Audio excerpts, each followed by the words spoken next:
Hello, my name is Anneshia Freeman.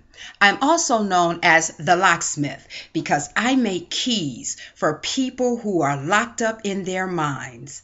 Once again, I'm in my kitchen, which happens to be one of my workstations, and I decided to make another video about one of the chapters in my book.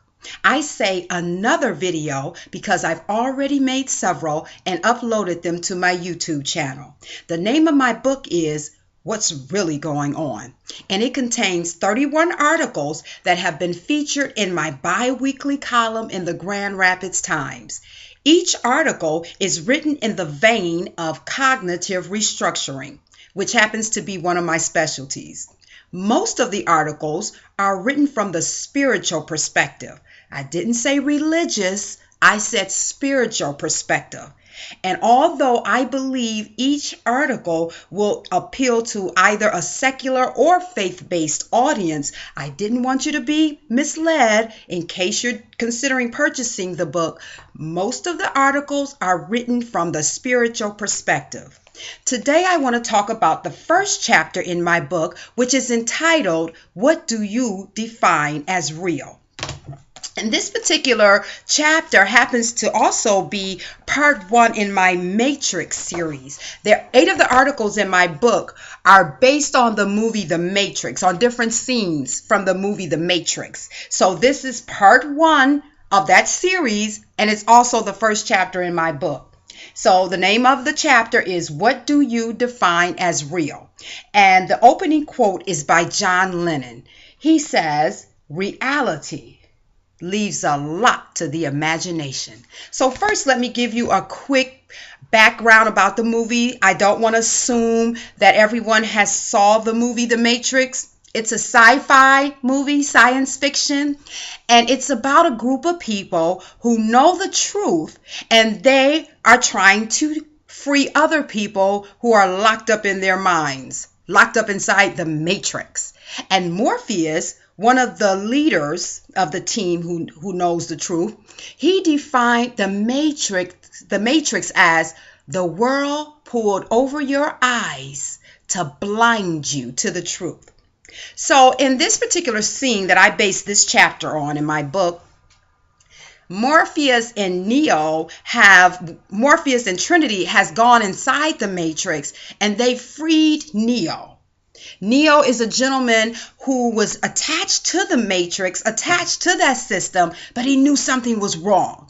And so they freed him, they brought him out, they unplugged him, which was not a pretty process, but they had to unplug him because even though he knew something was wrong when he was inside the Matrix, he was still attached to that system. So he had to be unplugged.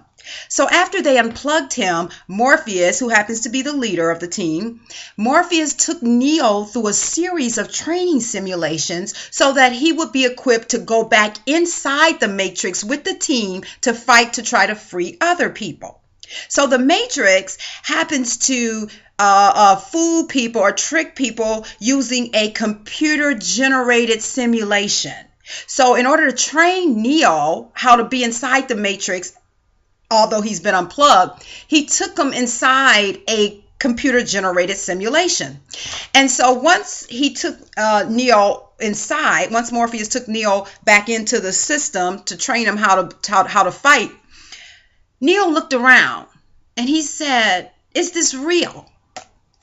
And I'll read Morpheus' response directly from the chapter in my book. Neo looked at he was looking around. He was like, "You mean we're actually inside a computer right now? Is this real?"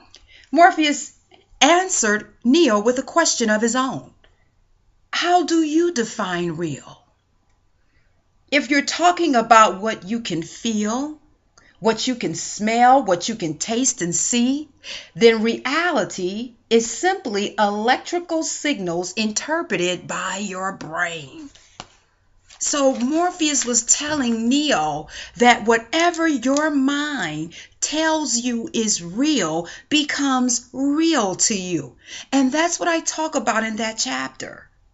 And I've spoken with individuals who didn't agree that your reality can be based on your perception. Their opinion is reality no matter what your perception of reality is. And they're entitled to their opinion. And I respect it, but I beg to differ. Because for years, I lived a reality that was based on my distorted thought process. In the chapter, I talk about how in the past, I have been in relationships with manipulative, self-seeking people. And I defined their maltreatment as reflective of my worth and value as a person. I actually made decisions based on that distorted thought process, my perception. Okay? I would interpret their reactions or their actions toward me. I interpret that as real. When they treated me less than, my mind told me I deserved to be treated like that. In the past, that was years ago, I've done a significant amount of cognitive restructuring. And in fact, I happen to now be a master level therapist and a certified alcohol and drug counselor, and I specialize in helping people restructure their thought process. So let me read straight from the chapter in the book, how I defined my past. How, since I've changed my thought process, let me tell you what my perception is of what happened back then. In the past, I suffered from low self-esteem. I gave off unconscious clues to others as to how I felt about myself. Manipulative, self-seeking people picked up on those clues and profited off my unaddressed issues. There was something wrong with my self-concept. Not with me. In addition, I can take the halo off because just as I learned the victim role in my childhood, I also learned the villain roles. Both roles were enacted in my home daily.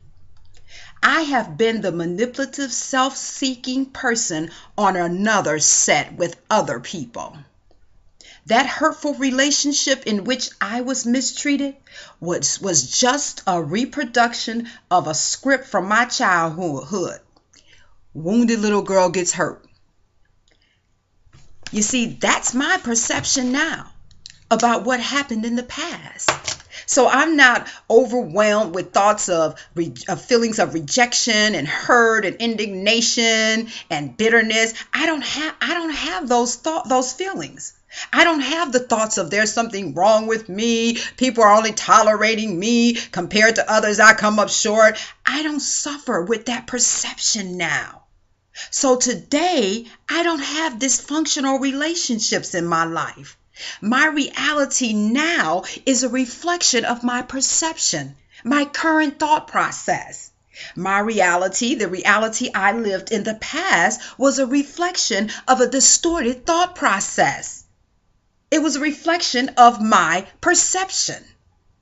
So in the chapter, I give a few other examples. I talk about how a lot of people's current reality is based on their current thought process, such as obesity. A lot of people are overweight. A lot of people are obese because their perception of exercise and eating healthy is it's too hard.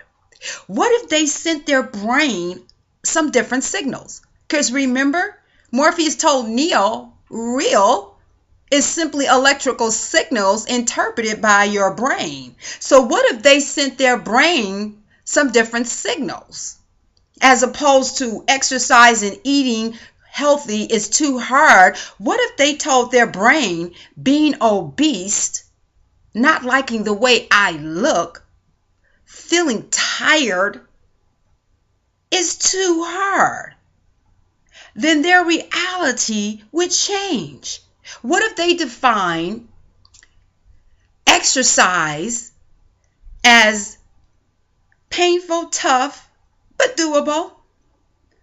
What if they told their brain, working out an hour a day, 6 days or 7 days a week is nothing compared to feeling miserable 24 hours a day, 7 days a week?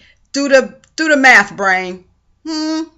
Some people live in poverty because they define education, college, the university as too hard.